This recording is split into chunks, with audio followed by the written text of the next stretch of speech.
Kita lihat firman Tuhan, 1 Tesalonika pasal yang ketiga, ayat yang ketiga. 1 Tesalonika pasal yang ketiga, ayat yang ketiga.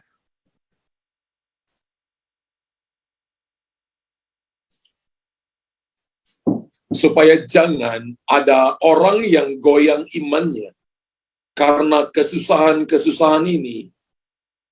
Kamu sendiri tahu bahwa kita ditentukan untuk itu. Supaya jangan ada orang yang goyang imannya. Iman seseorang bisa goyang ya Bapak Ibu.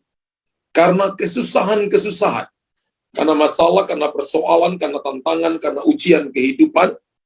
Itu bisa menggoyang iman seseorang. Kamu sendiri tahu, kita juga tahu, bahwa kita ditentukan untuk itu. Saya percaya bahwa kesulitan hidup, pergumulan hidup, tantangan hidup, ujian dalam kehidupan kita, itu datang kepada setiap orang dan selalu ada, selalu terus ada dalam kehidupan perjalanan orang percaya. Dan kalau kita baca tentang ayat ini, maka menjadi sebuah pelajaran penting bagi kita, bagaimana kita bisa meresponi setiap permasalahan, setiap masalah, setiap ujian kehidupan yang datang. Banyak kali ketika saya lihat dalam pelayanan, dalam konseling, banyak hal yang terjadi ketika masalah datang, maka yang hilang pada orang Kristen, orang percaya yang menyebut dirinya orang percaya, adalah imannya goyang, atau dia nggak punya iman sama sekali. Dan ketika imannya goyang, tidak ada iman sama sekali, maka dia rasanya nggak punya harapan, nggak punya kekuatan untuk dia bangkit. Rasanya keputusasaan datang meliputi dia. Rasanya dia tidak punya ada jalan keluar. Dia tidak punya masa depan dalam hidupnya. Dan selalu dia berkata begini, Tuhan tidak sayang saya, Tuhan tidak perhatikan saya, orang itu lebih baik daripada saya menjadi orang yang dibuang, dan saya tidak diperhatikan. Dia mulai salahkan orang lain, dia mulai salahkan orang yang ada sekelilingnya, dan dia tidak mau merubah hatinya. Ketika iman kita goyah, maka itu dasar untuk saudara dan saya akan diserang oleh setan. Ketika iman saudara dan saya goyang atau hilang, maka saudara dan saya akan mudah dijatuhkan oleh setan. Iman orang Kristen sebenarnya itu menjadi senjata yang ampuh untuk menghadapi kesulitan dan tantangan dalam hidup ini. Bapak Ibu tulis di kolom komentar. Iman orang Kristen itu menjadi senjata yang ampuh. Artinya kalau kehilangan iman, Bapak Ibu nggak bisa berperang. Bapak Ibu nggak bisa jadi orang Kristen yang siap menghadapi masalah persoalan yang datang untuk menutupi jalan saudara, untuk menghalangi jalan saudara. Tapi ketika kita punya iman, Alkitab berkata iman itu mengalahkan dunia. Dunia di dalamnya ada masalah, ada persoalan, ada masalah ekonomi, ada peperangan, dunia ini ada sakit penyakit. Nah, kalau nggak punya iman, bagaimana Bapak Ibu bisa kalahkan dunia? Bagaimana Bapak Ibu bisa menang atas masalah, bisa menang atas sakit penyakit, bisa menang atas pergumulan kita? Nggak mungkin. Itu berarti iman orang Kristen menjadi senjata yang paling ampuh, yang sangat ampuh untuk menghadapi kesulitan, untuk menghadapi tantangan kehidupan. Amin. Dan Alkitab berkata iman timbul dari pendengaran, dan pendengaran akan firman Kristus. Ketika Bapak Ibu suka ibadah, dan Bapak Ibu mencatat setiap firman Tuhan yang disampaikan oleh gembalamu, dan disampaikan oleh saya sebagai gembala saudara, disampaikan firman Tuhan, dan Bapak Ibu mencatat firman Tuhan itu, artinya Bapak Ibu mau terima, mau makan firman Tuhan itu. Karena kalau kita nggak catat, kalau kita nggak rekam, kalau kita nggak dengar lagi, maka otak kita mudah lupa. Amen. Otak kita ini mudah lupa, saudara. Tapi kalau ketika Bapak Ibu catat, Bapak Ibu bisa buka kembali. Dan Bapak Ibu bisa dapat kalimat iman kepada Kristus Yesus. Itu menjadi senjata yang paling ampuh untuk menghadapi kesulitan. Untuk menghadapi tantangan kehidupan. Pertanyaannya begini, bagaimana supaya kita bisa memiliki iman yang besar di dalam Tuhan? Bagaimana supaya saya bisa memiliki iman yang besar di dalam Tuhan? Dalam Alkitab, ada 2 kali Yesus berkata bahwa imanmu besar. Yang pertama itu kepada seorang wanita, Siro Fenisia. Ya, Yesus berkata imanmu besar. Dan yang kedua kepada seorang perwira Kapernaum. perwira Italia. Dan kedua orang ini bukan orang Israel. Tapi Tuhan berkata, imanmu besar.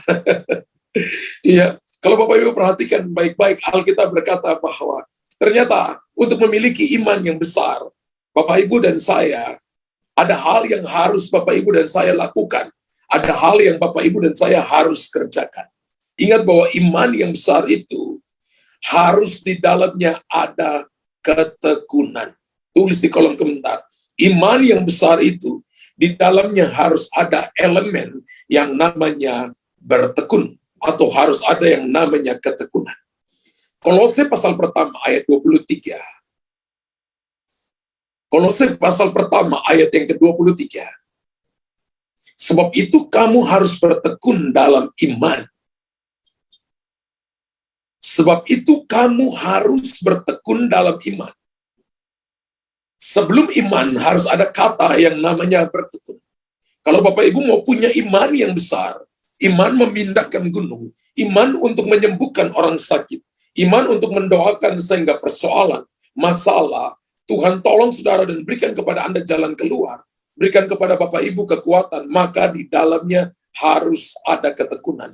Ketekunan itu tidak datang secara instan, tapi ketekunan itu dimulai dari menit waktu yang Bapak Ibu berikan dalam doa, dalam pujian penyembahan, belajar percaya dalam segala situasi musim yang datang dalam hidup saudara, belajar untuk bergantung sepenuhnya kepada Tuhan, dan tidak melupakan Tuhan sedetik pun, belajar mempercayai bahwa Tuhan sanggup memulihkan keadaan saudara, dan melatih secara konsisten terus-menerus dalam hidup kita, maka kita sedang melatih yang namanya ketekunan.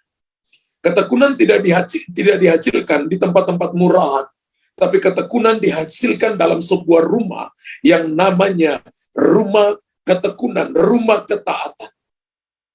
Orang tekun itu tidak mudah menyerah. Orang tekun itu tidak kalah dengan masalah. Mereka hadapi masalah, tapi mereka satu waktu nanti akan menang di atas masalah.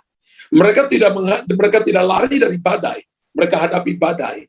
Tapi Tuhan akan berikan kepada mereka kekuatan untuk mereka menang di atas badai. Mereka tidak lari dari api pemurnian, tapi mereka hadapi api pemurnian, dan mereka menang di dalamnya. Ketekunan diuji di dalam masalah. Ketekunan tidak dilahirkan di tempat-tempat yang nyaman. Ketekunan dilahirkan di dalam ujian kehidupan. Katakan amin. Amin. Bapak Ibu lihat saya dengan tegang. Ayo berikan senyum dulu Bapak Ibu.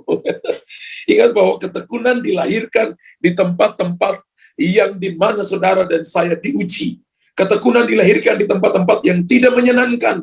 Situasi-situasi yang sulit. Tapi disitulah ketekunan diuji. Disitulah terlihat ketekunan saudara. Jangan jadi orang Kristen yang manja Bapak Ibu. Tapi jadi orang Kristen yang tough, yang terus melangkah maju. Itu namanya ketekunan.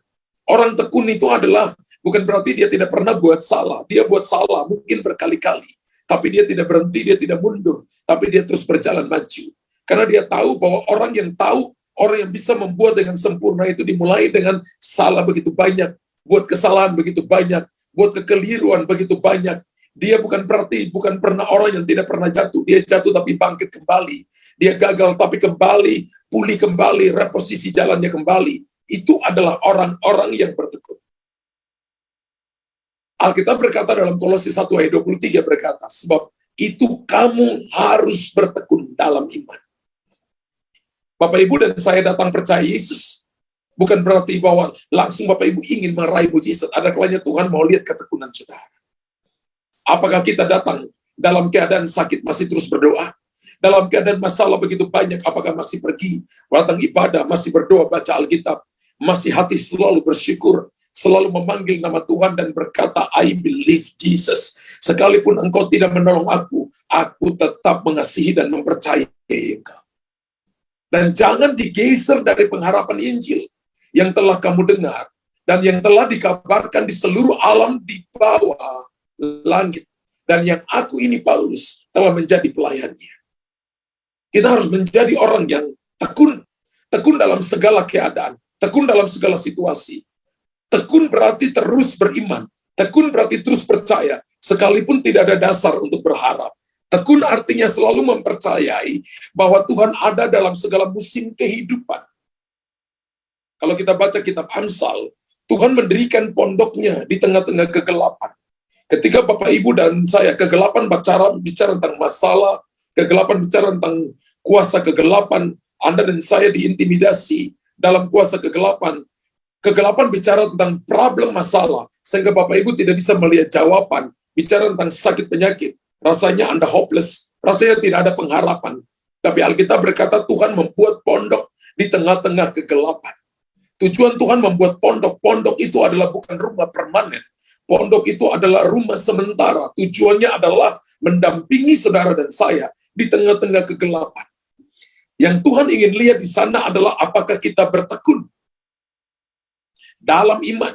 Bertekun mempercayai Dia. Semuanya ditulis dalam kitab-kitabnya. Mazmur 139 ayat 1 sampai ayat 15. Hari-hari yang akan kita lalui, hari-hari yang akan kita jalani, semuanya telah ditulis di dalam kitab-kitabnya. Tuhan mendampingi Bapak Ibu di dalam terang, tapi Dia juga mendampingi Bapak Ibu ketika kita melewati kegelapan. Hari ini ketika Bapak Ibu melewati kegelapan, tidak lihat jalan keluar, maka Tuhan mau kita punya iman yang besar. Dan salah satu elemen penting yang harus ada di sana adalah ketekunan.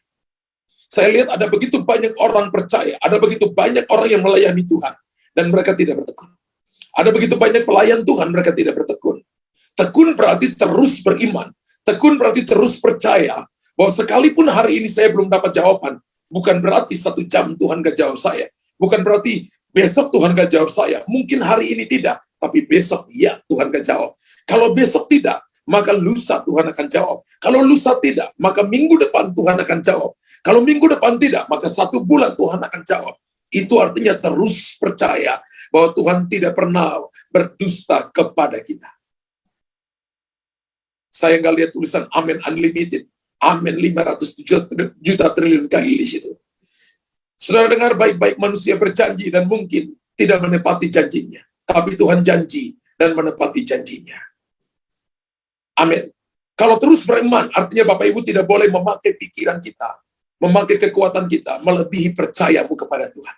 Karena Alkitab berkata, terkutuklah orang yang mengandalkan kekuatannya sendiri, yang hatinya menjauh daripada Tuhan. Tapi Tuhan berkata, diberkatilah orang yang terus percaya, yang mengandalkan Tuhan, yang sungguh-sungguh percaya kepada Tuhan, maka kita akan menjadi orang yang diberkati. Bapak Ibu, ketika Anda percaya kepada Tuhan, Anda tidak akan pernah dipermalukan. Mungkin orang lain dapat jawaban lebih dari Anda, mungkin saja seperti itu. Tapi bukan berarti Tuhan tidak menjawab Anda. Tertunda bukan berarti Tuhan tidak menjawab. Tertunda supaya 1 kali perjalanan, 2 mujizat terjadi dalam kehidupanmu. Tapi Tuhan ingin dalam ketertundaan itu, Bapak, Ibu, dan saya membangun nilai yang namanya ketekunan. Latih ketekunan saudara. Lihat bahwa orang-orang yang tekun selalu menjadi orang-orang yang sukses di kemudian hari nanti. Mungkin mereka tidak menjadi orang-orang yang pada waktu mereka membangun ketekunan itu langsung menjadi orang yang hebat. Tapi one day, satu waktu nanti, orang akan tahu bahwa mereka sukses. Orang akan datang kepada mereka karena mereka melihat mereka sukses. Ketika Anda berdoa mulai dari 5 menit, kemudian Anda perlahan-lahan mulai sampai 10 menit, Anda perlahan-lahan lama jadi 30 menit, lama-lama Anda bisa berdoa 2 jam, lama-lama Anda punya waktu doa yang begitu panjang, dan bisa mendengarkan suara Tuhan, dipenuhi dengan karunia-karunia, dan bisa menjadi jawaban bagi banyak orang, dan Anda bisa memberkati begitu banyak orang. Maka saya percaya Anda akan menjadi orang yang akan dicari oleh banyak orang, karena Anda memberkati banyak orang. Sama dengan pekerjaan, sama dengan bisnis. Jangan malu untuk memulai dari hal-hal kecil. Jangan berhenti ketika belum melihat hasil yang besar. Mungkin hasil belum sesuai dengan ekspektasimu, pengharapanmu, tapi terus memulai. Mungkin tahun pertama belum banyak, tapi tahun kedua mulai tambah, tahun ketiga mulai tambah, tahun kelima mulai semakin banyak, tahun ke-10 semakin banyak. Generasimu akan menikmati apa yang kau bangun dengan ketekunan. Sama juga dengan Anda membangun percayamu kepada Tuhan. Kalau hari ini Anda percaya dan Anda belum lihat hasil, bukan berarti Tuhan tidak jauh, saudara. Mari kita selalu beriman, selalu percaya akan apa yang belum dilihat, akan apa yang belum saudara dan saya dengar. Tapi selalu percaya bahwa Tuhan sediakan itu bagi orang-orang yang percaya kepadanya. Yesus berkata, kalau kamu datang berdoa, percayalah. Tuhan izinkan kata percaya di situ masuk. Untuk saudara, percayalah bahwa kamu sudah menerimanya.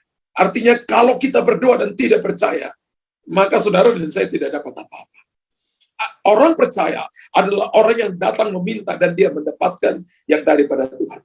Ketekunan akan membuat saudara dan saya berbeda. Ketekunan akan membuat kita menjadi orang-orang yang kuat.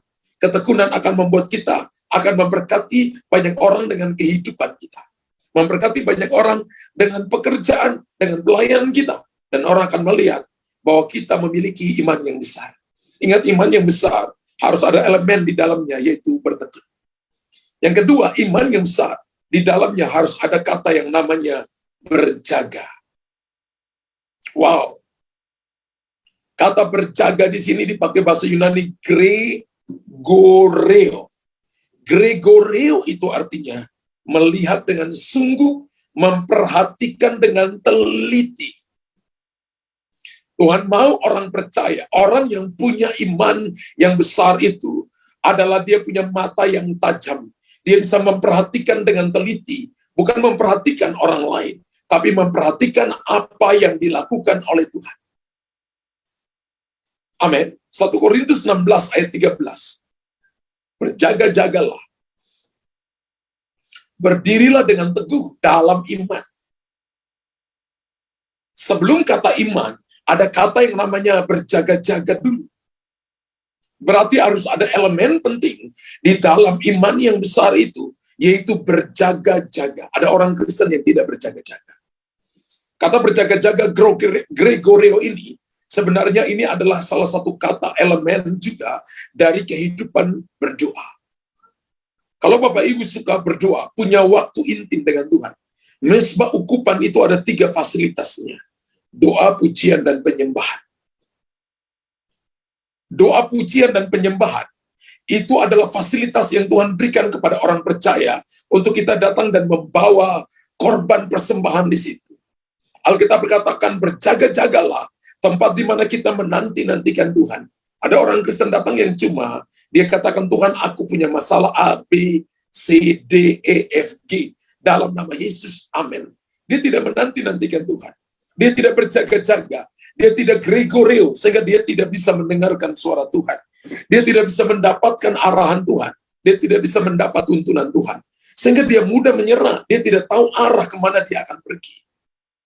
Tapi kalau Bapak Ibu datang di hadapan Tuhan, maka Alkitab katakan begini, berjaga-jagalah. Ketika Bapak Ibu berjaga-jaga, maka Bapak Ibu akan berdiri dengan teguh dalam iman.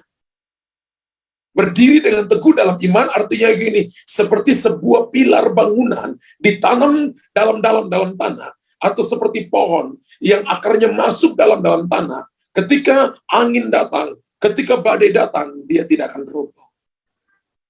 Bersikaplah sebagai laki-laki dan tetap kuat. Ada banyak titik kelemahan kita sebagai manusia.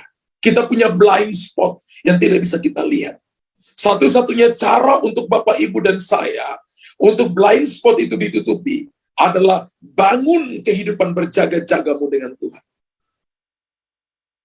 Orang Kristen yang tidak berdoa, dia bukan orang Kristen.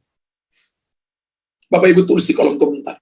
Orang Kristen yang tidak berdoa bukan orang Kristen. Mungkin dia lahir dari orang tua yang KTP-nya Kristen, tapi dia bukan Kristen. Karena orang Kristen itu ciri khasnya, dia harus punya kehidupan doa dengan Tuhan. Karena sangat mudah kita meninggalkan iman kita. Kita bisa ikut seseorang yang beda iman kita karena dia ganteng, dia cantik. Karena menurut kita dia baik dan dia punya kekayaan dan harta yang banyak. Dan kita bisa meninggalkan iman kita. Karena kita nggak punya waktu berjaga-jaga. Kalau kita punya waktu mendengarkan Tuhan, pasti saya percaya ada alarm yang berbunyi, ada suara Tuhan, hati-hati. Karena kehendak manusia selalu bertentangan dengan kehendak Tuhan. Amin. Dan siasat setan adalah ingin menghancurkan, ingin mempengaruhi saudara dan saya. Siasat setan adalah ingin menjatuhkan kita. Karena itu ketika Bapak Ibu berjaga-jaga, itu menjadi waktu-waktu yang penting untuk mewujudkan iman yang besar dalam hidup kita. Kita harus punya quality time dengan Tuhan. Kita harus punya waktu berjaga-jaga dengan Tuhan. Saya kemarin katakan kepada para pekerja yang on-site yang di Makassar, para pekerja ambil waktu ketika saya berdoa dan Tuhan katakan gini, kasih tahu kepada mereka masing-masing setiap hari punya waktu 1 jam dengan Tuhan. Saya mau beritahukan itu juga kepada jemaat yang di online, yang di Zoom, yang di YouTube, dan di Facebook. Masing-masing kita punya waktu 1 jam pribadi dengan Tuhan. Ada mesbah pribadi, ada mesbah keluarga. Mesbah pribadi itu kita sendiri berdoa dengan Tuhan. Mesbah keluarga itu suami ajak istri, ajak anak-anak berdoa. Mesbah secara korporat itu bisa mesbah, ya bisa mesbah, menara doa dan sebagainya. Itu berdoa untuk bangsa negara, berdoa untuk gereja lokal, berdoa kepada orang-orang lain dan tidak lagi berdoa kepada diri kita sendiri. Bapak Ibu harus punya mesbah pribadi. Masing-masing harus punya waktu 1 jam dengan Tuhan. Tuhan berkata begini, tidak sanggupkah engkau berjaga-jaga dengan aku 1 jam saja. 1 jam adalah berjaga-jaga, adalah Gregorial. Adalah waktu memperhatikan dengan sungguh apa yang ingin Tuhan sampaikan, apa yang harus kita lakukan, apa yang ingin Tuhan kerjakan dalam kita, apa yang akan saya lakukan ketika Bapak Ibu dalam doa. Orang-orang hebat yang Alkitab tulis dalam Alkitab, yang Alkitab tulis dalam Kejadian sampai Wahyu, adalah mereka yang punya quality time dengan Tuhan. Mereka punya waktu berjaga-jaga dengan Tuhan.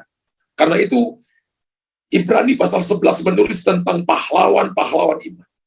Kalau Bapak Ibu perhatikan, mereka belum menerima jawaban doa, tapi mereka selalu percaya kepada Tuhan. Mereka masih melambai-lambai, masih menunggu jawaban itu, tapi mereka mati dalam iman. Mereka tidak mati dalam ketidakpercayaan. Mereka tidak mati menjadi pecundang. Mereka tidak mati menjadi orang yang tidak berjaga-jaga, tapi mereka mati menjadi orang yang selalu berjaga-jaga. Sekalipun hasilnya mereka belum menerima. Tapi kita hari ini menerimanya. Ketika Bapak Ibu berdoa, maka Bapak Ibu sedang menanam sesuatu yang ilahi. Itu adalah investasi ilahi. Itu income pasif dalam imanmu. Ketika Anda menanam imanmu, maka satu waktu akan tumbuh. Ketika Anda menanam dalam doa, doamu ditampung dalam kirbatnya Tuhan. Satu waktu nanti akan tumbuh. Doa orang tuamu sekarang Anda nikmati. Doa nabi-nabi, doa hamba-hamba Tuhan sekarang ini kita nikmati. Dan saya percaya bahwa setan sangat tahu bahwa kehidupan doa itu adalah kehidupan yang sangat powerful. Karena itu Bapak Ibu jangan heran ketika kita mau ambil waktu berdoa. Ada banyak hal di pikiranmu, doa capek. Doa itu nanti akan buat kakimu pegal-pegal. Doa itu akan buat kamu ngantuk. Ada begitu banyak di pikiran saudara. Tapi ketika kita diajak pergi jalan-jalan ke mall, nggak ada suara itu datang, nanti habiskan uangmu. Nggak ada suara itu datang. Anda akan pergi berjam-jam jalan ke mall dan tidak ada suara yang menghalangi Anda. Tapi ketika Anda duduk untuk mau berjaga-jaga, setan mencoba menghalangi Anda karena setan tahu itu akan membawa Anda kepada iman yang besar, membuat Anda teguh dalam iman, membuat Anda kuat dan menghancurkan segala tipu dayanya. Kita harus jadi orang yang beriman. Makanya selalu kita dengar dari mimbar, orang percaya. Apakah Anda orang percaya? Orang percaya adalah orang yang mempercayai Tuhan dengan sungguh-sungguh dalam setiap keadaan apapun. Tidak mundur dari Tuhan.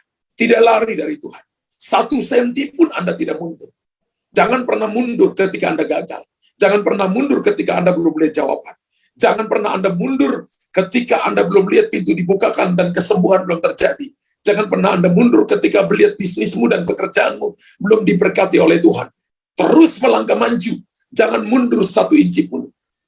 Kitab Kejadian sampai Wahyu tidak pernah mencatat bahwa kita berjalan mundur, nggak ada ayatnya.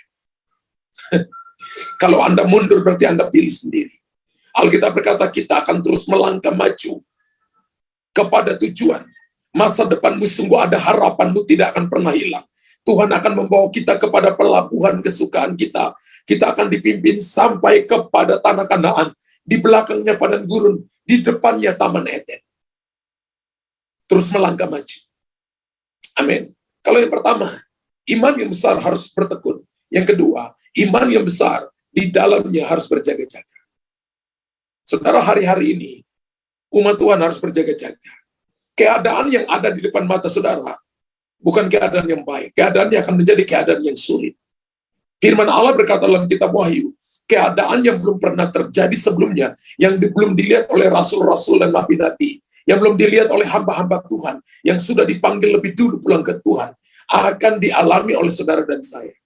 Jemaat Tuhan harus berjaga-jaga, harus punya waktu spesial. Karena saya sebagai gembala, saudara, tidak akan mungkin mendampingi Anda terus. Mungkin kita bisa ketemu beberapa, mungkin Bapak Ibu bisa telepon saya.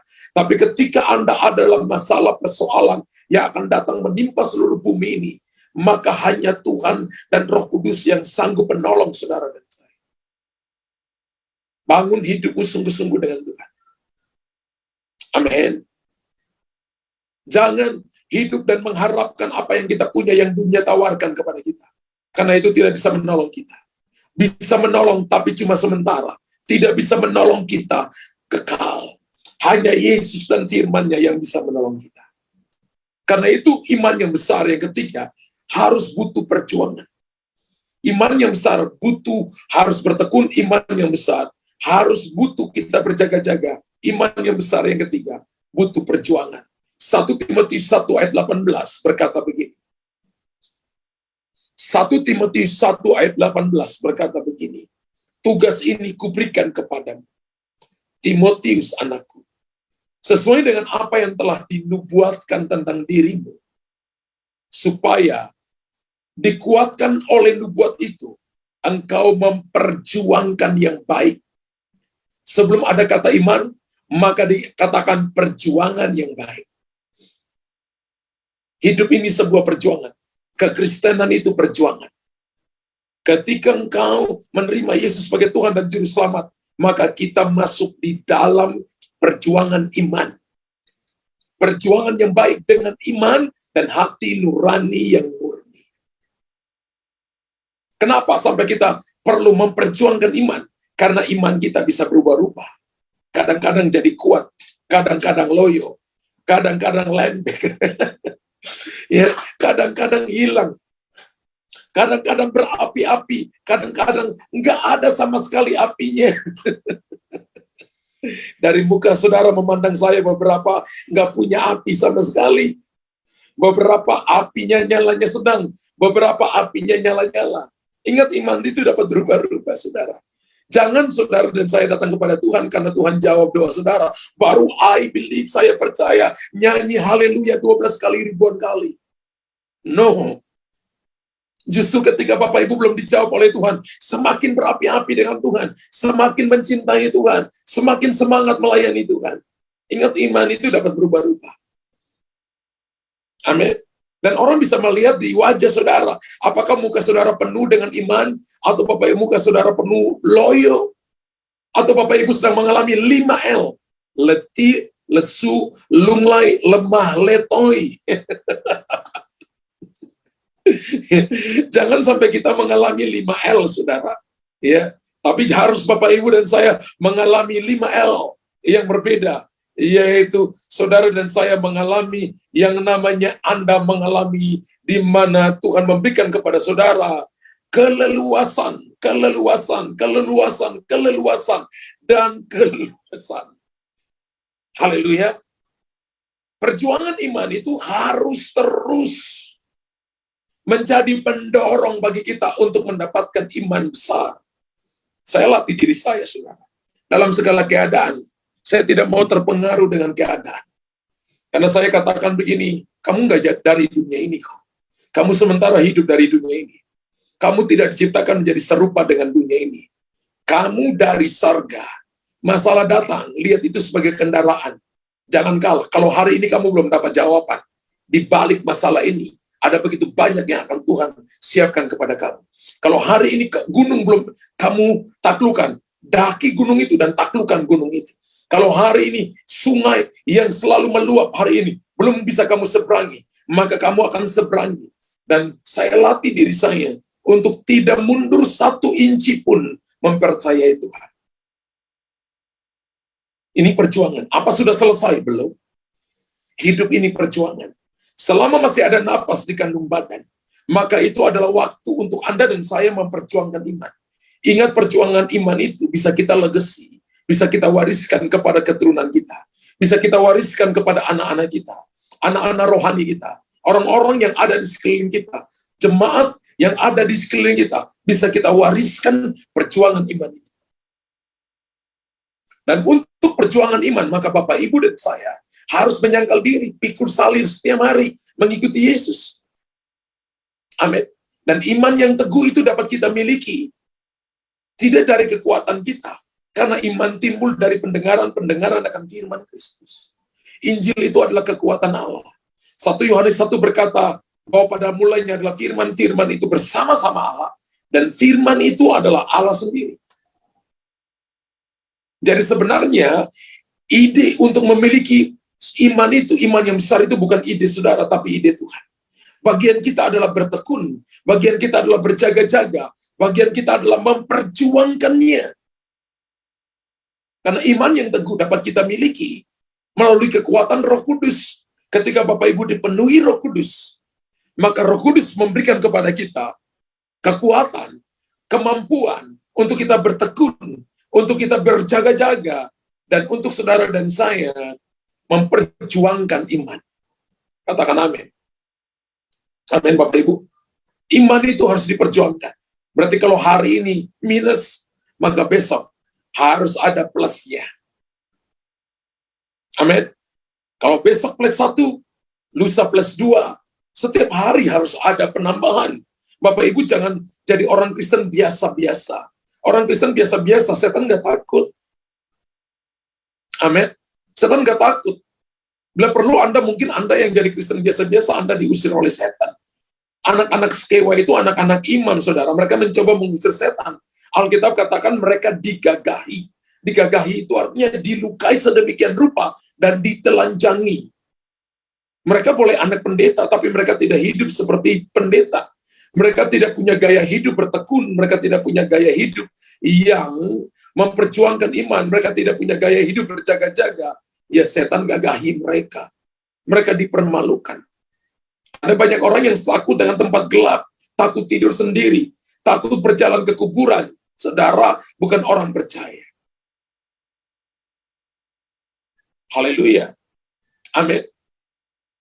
Berjaga-jaga senantiasa dan terus perjuangkan imanmu untuk kita mendapatkan iman besar.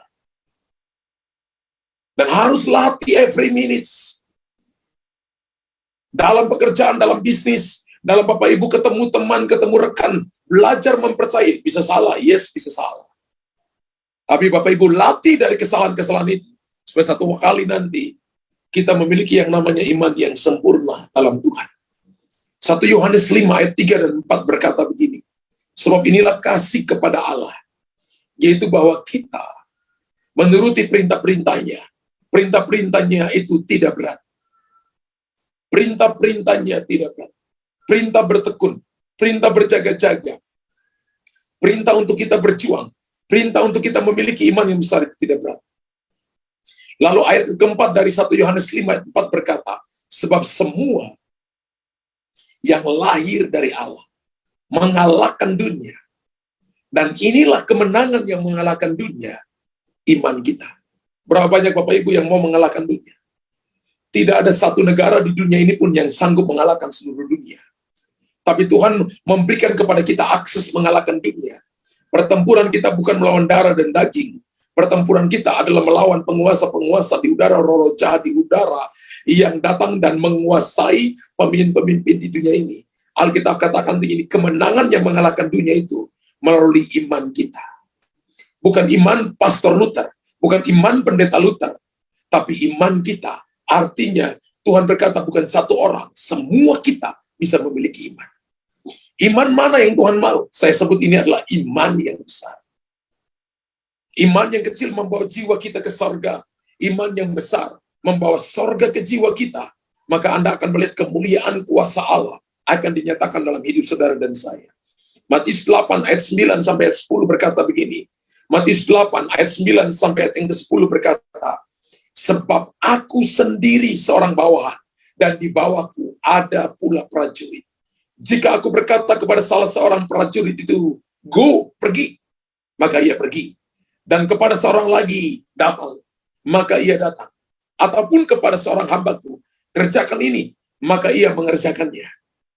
Dikatakan ayat 10, setelah Yesus mendengar hal itu, heranlah ia, dan berkata kepada mereka yang mengikutinya, aku berkata kepadamu, sesungguhnya iman sebesar ini tidak pernah aku jumpai pada seorang pun di antara orang Israel. Tuhan jumpai itu pada seorang perwira Kapernaum yang punya 100 prajurit di bawah dia, yang berkata tidak perlu datang ke rumah, cukup ucapkan sepatah kata saja. Saya sudah khotbah 40 menit, dan saya percaya sudah ribuan kata saya katakan kepada Bapak Ibu. Apakah Bapak Ibu percaya? Perwira ini berkata, enggak perlu ribuan kata, sepatah kata saja hambaku sembuh. Iman yang besar itu menerima setiap perkataan yang keluar dari mulut Allah, mempercayainya sebagai mujizat yang akan terjadi dalam kehidupannya. Maka tidak ada yang mustahil bagi Tuhan. Tidak ada yang mustahil juga bagi orang yang percaya. Saya percaya firman Tuhan pagi hari ini memberkati Anda dan saya. Mari milikilah iman yang besar. Jadi orang Kristen yang tidak mudah kalah. Bangun kehidupanmu dengan Tuhan. Bertekun dengan Tuhan. Berjaga-jagalah. Dan saudara dan saya, perjuangkan imanmu. Ingat, setan tidak pernah menjatuhkan kita lebih daripada lutut kita. Setan tidak akan mengalahkan iman orang Kristen ketika Anda percaya. Mungkin Anda tertunda, tapi bukan Anda kalah. Anda akan lebih sampai lebih dulu daripada orang yang sudah berjalan 15 tahun, 10 tahun lebih daripada Anda. Karena Anda percaya kepada Tuhan. Mungkin ketika mereka berjalan, Anda ditarik oleh katapelnya Tuhan. Tapi satu kali Tuhan lepaskan Anda akan sampai lebih dulu daripada orang yang berjalan lebih dulu daripada Anda. Mereka yang berjalan lebih dulu akan heran dan tanya, kenapa kamu sampai? Karena Bapak Ibu mau bertekun, Bapak Ibu mau berjaga-jaga, memperjuangkan iman. Tuhan punya cara untuk membawa Anda, tapi apakah Anda mau untuk mau dipakai oleh Tuhan? Apakah Anda mau untuk tetap ada dalam firman Tuhan? Mau untuk datang di mesbah ukupan doa pujian penyembahan? Mau bergantung kepada Tuhan, memperjuangkan iman, sekalipun tidak masuk di pikiran, sekalipun mustahil, tapi selalu percaya. Maka Tuhan akan melakukan bagi Anda dan saya. In the name of Jesus.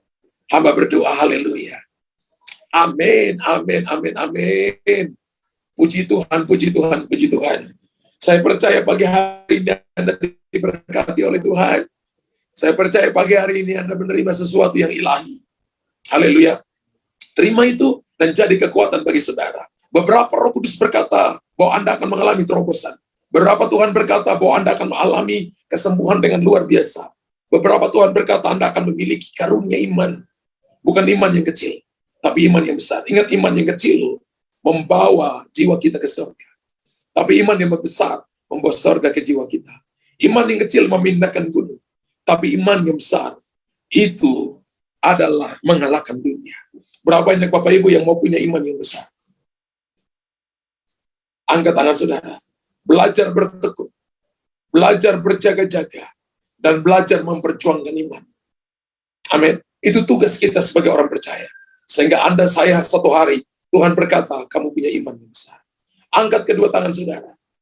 Angkat kedua tangan saudara. Bapa di sorga, saya minta tim musik yang ada di onsite, silakan ada di depan. Engkau lihat setiap umatmu yang mengangkat tangan. Bapa di sorga, hamba berseru kepada Engkau. Turun di atas mereka kekuatan. Karena aku merasakan ada teriakan, ada hati yang hancur. Ada mata yang mengeluarkan air mata. Air mata ini bukan air mata cengeng Tuhan. Tapi ini adalah air mata untuk mereka mau reposisi jalan mereka. Untuk mereka mau kembali kepada Engkau dengan sungguh-sungguh. Untuk mereka mau melihat kemuliaan-Mu yang akan Tuhan nyatakan dalam hidup mereka. Tuhan, hamba berdoa, biarlah Engkau berikan kepada mereka roh ketekunan, roh berjaga-jaga, dan roh mau memperjuangkan iman mereka. Firman-Mu sudah dilepaskan kepada mereka. Every day, bahkan hari ini. Mereka telah menerima firman-Mu. Hamba berdoa, itu jatuh di tanah yang subur, dan itu akan berlipat kali ganda. Roh Kudus, hamba berseru kepada Engkau. In the name of Jesus, Holy Spirit, come, come, come. Datang dan jamah mereka. Terima itu, saudara. Terima itu. Saya melihat bahwa seperti angin yang begitu kuat, datang dan menerpa Anda dari depan. Beberapa Anda yang duduk tiba-tiba bisa jatuh ke belakang. Beberapa Anda merasakan hadirat Tuhan yang begitu kuat. Beberapa Anda melihat bahwa Tuhan berikan kepada Anda tongkat di tanganmu. Beberapa daripada Anda melihat bukan cuma tongkat, tapi ada pedang. Dan tangan Anda mulai digerakkan, dan mulai Tuhan mulai melatih Anda untuk berperang. Beberapa Anda dipanggil untuk menyampaikan firman Tuhan. Beberapa Anda yang selama ini jauh dipanggil kembali dan semakin mendekat kepada Tuhan. Beberapa Anda hari ini yang hatinya keras, Tuhan berikan kepadamu hati yang baru dan roh yang baru dalam batin. Saudara, terima itu in the name of Jesus. Terima itu dalam nama Yesus. Kasih karunia Tuhan turun untuk saudara. Terima kekuatan itu. Terima kemampuan ilahi itu di dalam nama Yesus Tuhan. Dalam nama Yesus Tuhan. Dalam nama Yesus. Bapa, terima kasih. Hamba berdoa umat Allah menerima anugerah dari Tuhan ini. Terima kekuatan itu dalam nama Yesus Tuhan. Haleluya. Haleluya. Beberapa saudara yang punya bisnis dalam 3 bulan ke depan, Tuhan akan buat sebuah terobosan yang luar biasa. Anda akan diberkati dalam 3 bulan ke depan. Beberapa saudara yang punya problem dalam keuangan, dalam akhir tahun ini Anda akan mengalami terobosan dalam keuangan.